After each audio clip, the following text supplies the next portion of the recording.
ఏదన్నా cinema talkies లాగా వస్తుందంటే వారం 10 రోజుల ముంగట ఎట్లుంటది ఆ సినిమా గురించే మాట్లాడుకుంటారు. డైరెక్టర్ కాంచలి, హీరో హీరోయిన్, సప్పుడు కొట్టిన ఆయన, పైసలు పెట్టిన నిర్మాత, స్టూడియోల చుట్టూ తిరుగుడు, ఇంటర్వ్యూలు ఇచ్చుడు. మా సినిమా అట్లుంటది ఇట్లుంటదని.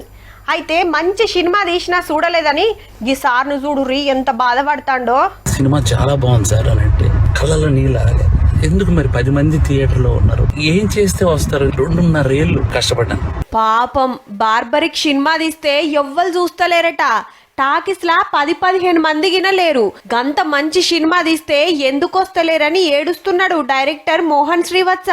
మలయాళం ఇండస్ట్రీకి డైరెక్ట్ వెళ్ళి అక్కడే సినిమా తీసుకొని ఒక తెలుగు ఆడియన్స్ గా ప్రూవ్ చేయడానికి వస్తాం. మంచి స్టోరీలు మలయాళంలో తీస్తే చూస్తారు గాని తెలుగుని నేను తీస్తే ఎందుకు చూడరని అడుగుతాండు. సినిమా గాని మీకు నచ్చకపోతే నా చెప్తే నేను కొట్టుకుంటా అన్న. నా చెప్పుతో నేనే కొట్టుకుంటా. 100 కోట్లు పెట్టి తోపు హీరోలు తీసిన తుస్సు అవుతున్నాయే. ఏ సినిమా హిట్ అవుతుందో ఏది ఫట్ అవుతుందో తెలియదే.